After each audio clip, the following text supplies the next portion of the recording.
I see beyond the flow of space and time. All paths have led to this moment. I don't know if I deserve redemption for what I've done, but our universe does. It is time to end this.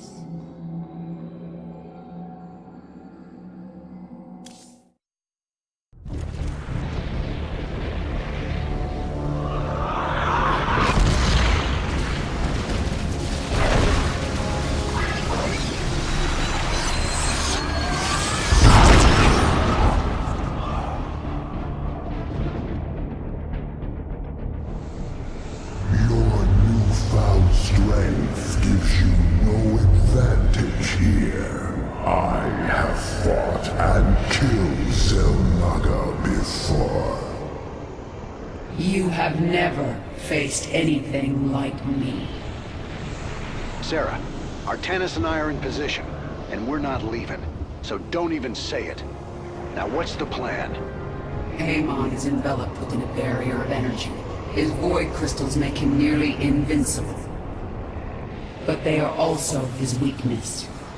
When they leave him to recharge their energy, they become vulnerable to attack.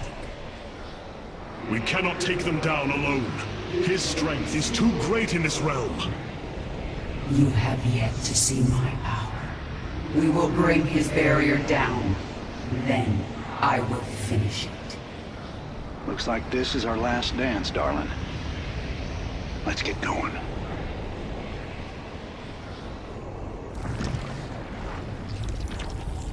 And here we go, Devatron.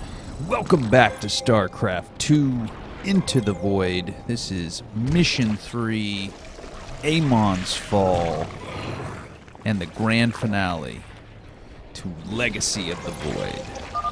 The void crystals orbit Amon, projecting his void barrier. At the height of their journey, they will cross over the terrain. That is our moment to destroy them. We must place that on creep. And as we played Protoss for the first mission of this epilogue, and then Terran for the second, it's only fitting that we would play Zerg for the third. And you guessed it, Kerrigan is once again a hero unit, and she has some pretty, amazing abilities now that she's a Xel'Naga. The first crystal should be vulnerable to our attacks soon. My warriors will engage it shortly. Okay, and as for Kerrigan's abilities, you got Quantum Ray. It's a single target kind of beam attack, very similar to last mission's Celestial Beam. Infinity unravels before me. It does 1,000 damage, so it's pretty big time. And then we have Celestial Radiance, which is just like her old Mend ability. It's a heal for her and friendly nearby units. And then we have Creep Teleport. Kerrigan teleports herself and all friendly nearby units anywhere I select, as long as it's on Creep. So it's a very helpful ability in, say, getting back to the hive to defend when we're out, on offense and we need to get back real quick, or even just within the hive areas and our base areas. Sometimes you need to bounce from one side to the other quickly, so that's very helpful. And then we have Extinction, and this is pretty insane. When we first started the mission and you saw Kerrigan drop down and just kind of charge up like Nova style and then blow everything away, and then, that planted our base and we started the mission, that's actually an ability that you can use. It's insane. It's on a long cooldown, but she channels for 5 seconds, and then it completely clears the entire map of all void enemies. So, absolutely insane. I am called. Now, strategy-wise, you've probably already guessed it. You saw me get 2 spires up real quick. You know what spires mean. You remember from Heart of the Swarm, Big Dev. Spires mean mutilisks. Oh yeah! Big time! A new age will dawn. Looks like we've got a crystal surfacing over here. My boys are heading to it. Okay, as for the mission, it's pretty basic. Destroy the 7 void crystals. And like you already heard Artanis earlier and Raynor right there. Hey, there's one around us and there's one here. You can see where the void crystals are on the mini-map, the little green symbols. The thing is, they move and they rotate and they come in and out of that central void area where Amon is. So there is something of a random element, a luck element, as to where and when those crystals surface and how close they are to your base and how much risk you have to incur in going out and attacking and destroying those void crystals.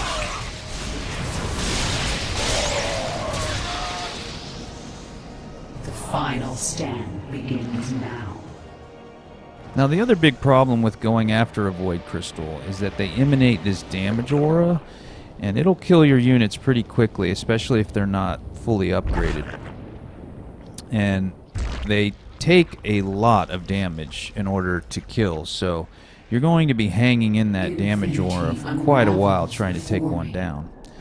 On top of that, there are other like corruption spires and these void crystals that will like shoot at you and do damage and all this other stuff kind of throughout the map. You can see the kind of red marks on the mini map. That's where those are. And there are void entities, just basic enemy units out there. So in order to go after those successfully, you need to be very built up. You need a lot of units and they need to be upgraded.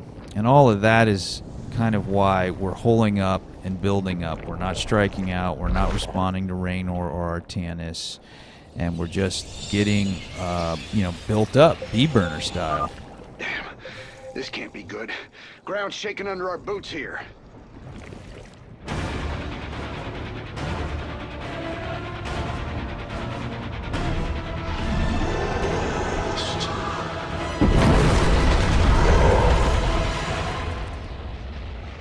Holy hell. Amon just ripped the ground out from under my command center. Now, how are we supposed to fight something like that?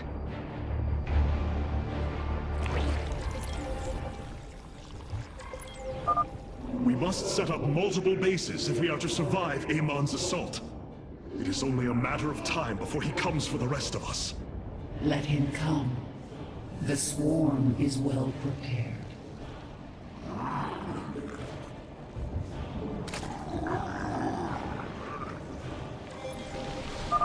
Another crystal is passing by us soon. I am sending out some warriors to intercept it. We require more men. The Hive cluster is under attack. Final stand.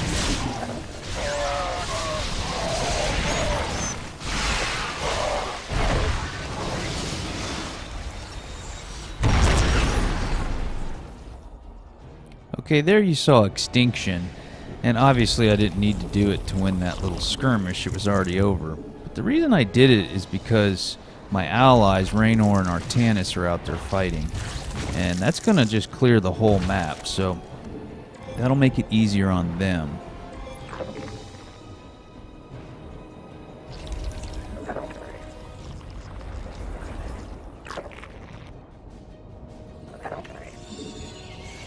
The Hive cluster is under attack. Amon shall meet his end. Amon's construct.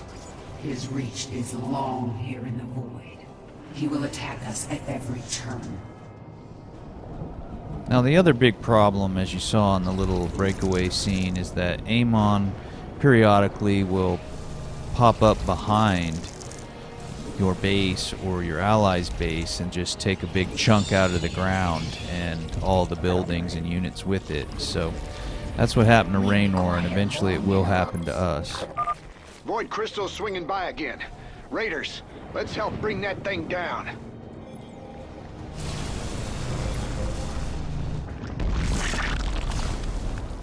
Our forces are under attack.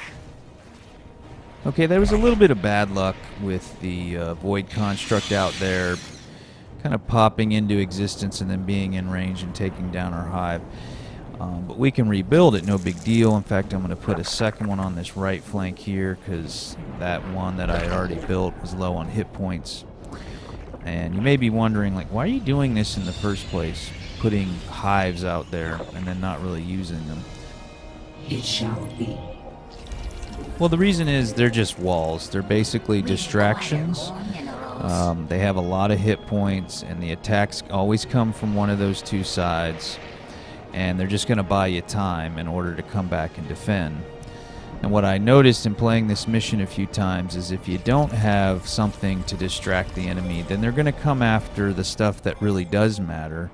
And even with creep teleport, and you often get back in time to successfully defend, you still end up losing something that matters, like extractors or a hive that you're actually using. So by having those just extra ones out there, you don't care if they get killed. They buy you time, and then you don't have to rebuild the stuff that you actually need. A void crystal is approaching my nexus point. My forces are heading toward it. Okay, the final upgrades for the Mutalisks are on their way. And you can see here, bam, look at this. That's the one good thing about having a ton of hatcheries, is that you can build your army really fast. So we just, out of nowhere, have a bunch of Mutalisks. Seismic disturbance detected. It appears Amon has chosen to attack my nexus point. So Artanis is about to lose a chunk of his base. And listen for Amon's big kind of growl and chuckle. That's what that means when he does that.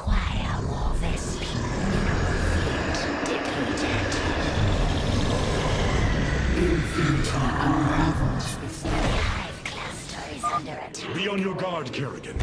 Amon will surely strike your hive cluster soon. Okay, I went ahead and popped Extinction again to clear all the enemies off the map, and now we're going after these void constructs outside our base. This is my girl.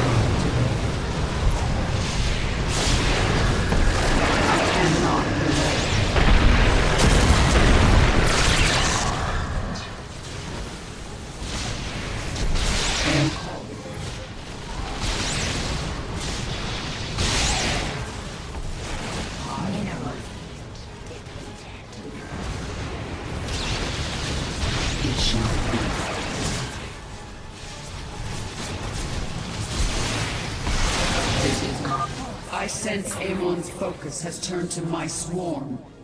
We must evacuate before he attacks. Amon shall meet his end. Okay, Amon is going to take a big chunk out of our base, but we got a void crystal right here. The enemies have been cleared out, so we're going to go ahead and take this one while we can. Another crystal's heading my way. My men are already after it. Let's see how these void crystals fare against my new power.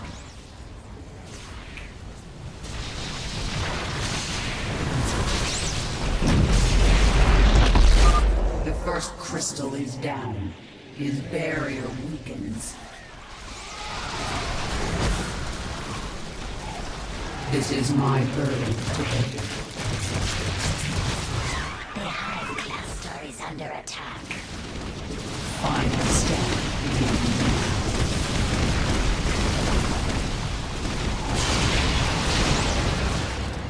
Infinity unravels before me. So that's a pretty good example of the way this mission goes. Just when everything's going well, as soon as you try to do something, then all hell breaks loose. Amon shall meet his We got the void crystal, and prior to that we had cleared out some of this construct area out front here, but we instantly were attacked. the final We step. lost one of our Amon decoy shall meet hatcheries, his end. and then we ended up losing a spire that hadn't finished the final attack upgrade for our Mutalisks. So, like I said, a good example of how everything just can quickly go wrong in this mission.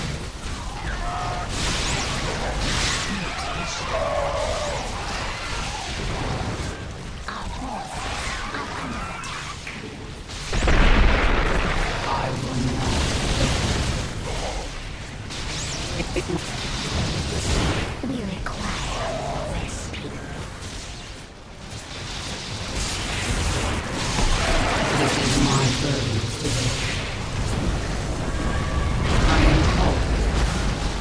destiny manifests. Finals.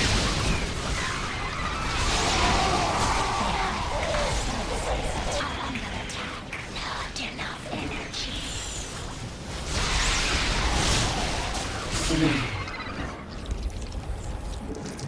Okay, and another good example of how you need to use creep teleport to constantly teleport back to your base and defend it.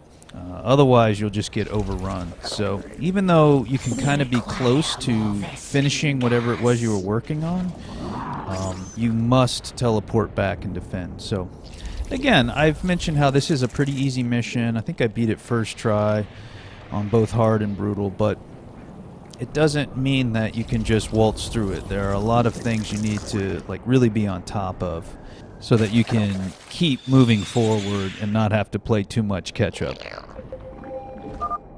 SCVs, evacuate the command center. That whole area's going down. So here I opt for spore crawlers for static defense instead of more decoy hatcheries. It's not that spore crawlers are good, they're actually not, they'll die pretty quick. But A, it will buy me enough time to get back and defend, and B, remember as Zerg, your drones morph into buildings like spore crawlers, etc. So by making a bunch of them, I'm actually freeing up supply line capacity, population capacity, We require more. and I'll be able to make more mutalisks because of it.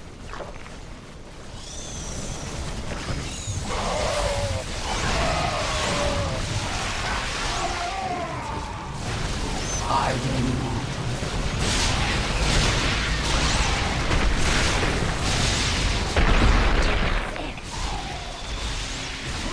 Not enough energy. Not enough energy. Our faulty hive cluster is under attack. Mutation. Our forces are under attack.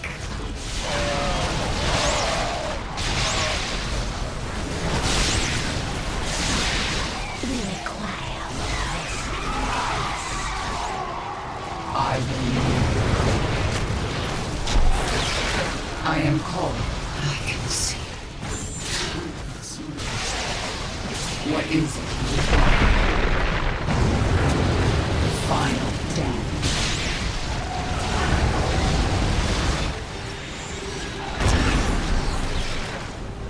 I am called infinity. We require more Vespine gas.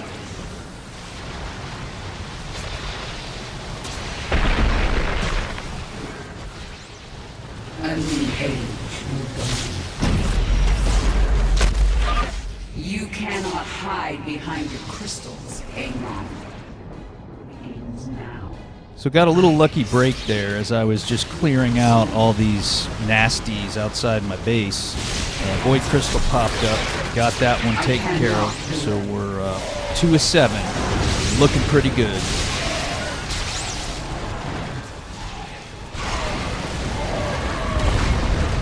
It shall be. And you're seeing the basic attack strategy. I just spam Celestial Radiance, which is the heal spell, and keep that on cooldown, and that pretty much keeps everything alive.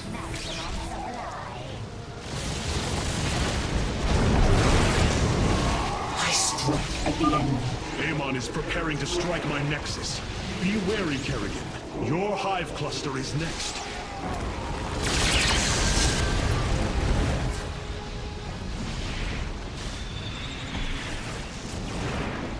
My destiny manifests.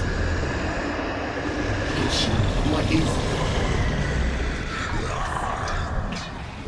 We are at maximum. Delay. Final stand begins now.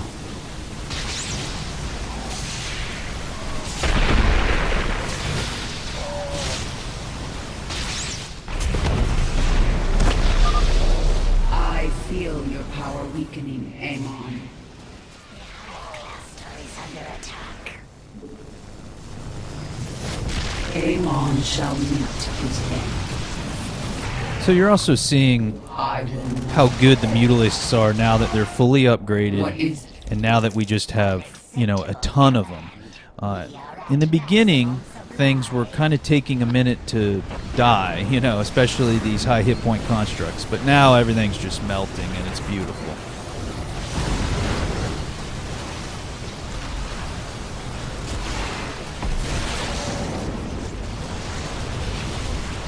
Is it? I struck at the enemy.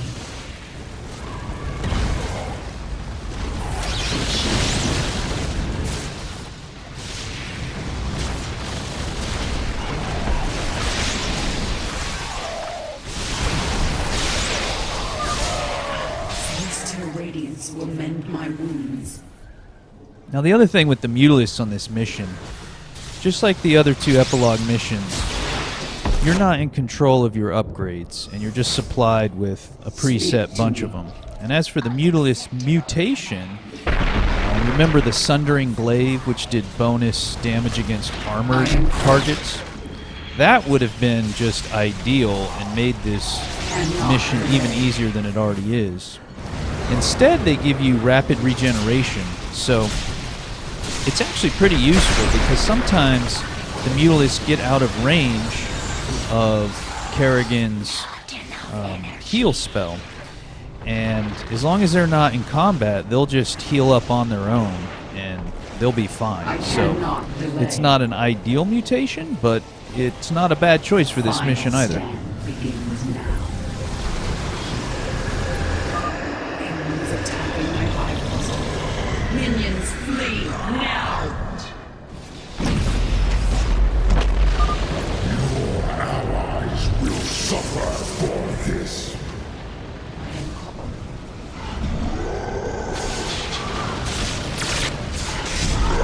I cannot surrender.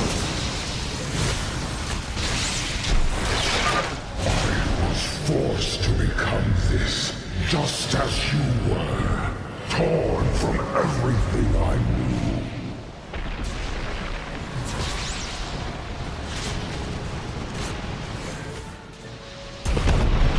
This is mine. Do you feel that? Your end approaches.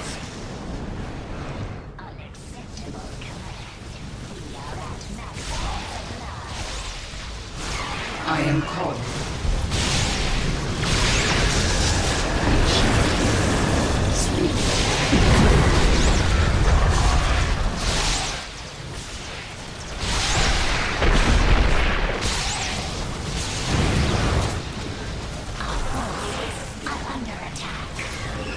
So you can see just how devastating this Mutalisk approach is once you get it up and running, and because of it, we're rapidly coming to the end of this mission, this epilogue, this StarCraft 2 Legacy of the Void, all the StarCraft 2 games, and the entire 20 years in the making StarCraft story, Devatron.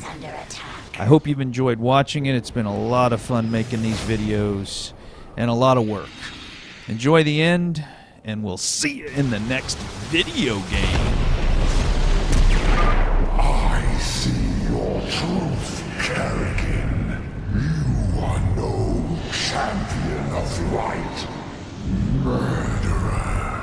Hypocrite.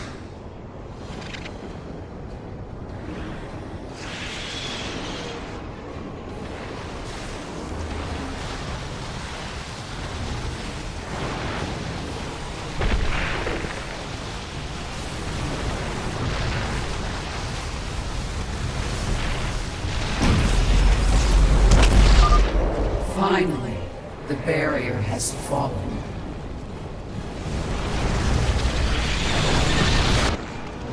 It is over, Amon. You are but a product of the flawed cycle, manipulated for the entirety of your existence. You know nothing about me. I care little for the Zelnaga's infinite cycle, or your twisted lies. No. I choose something different. I choose freedom. For all of us.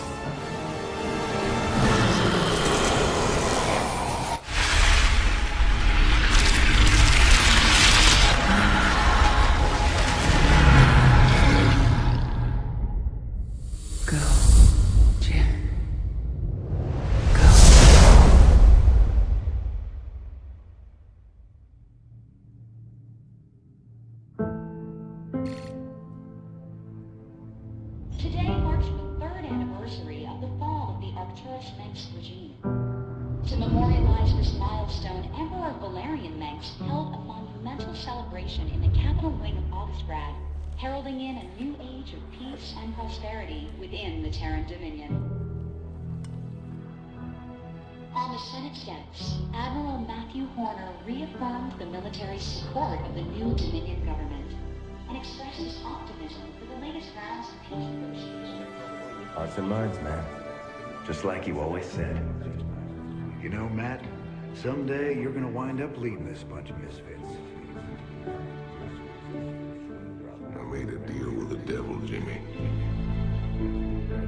You will hold her life in your hands.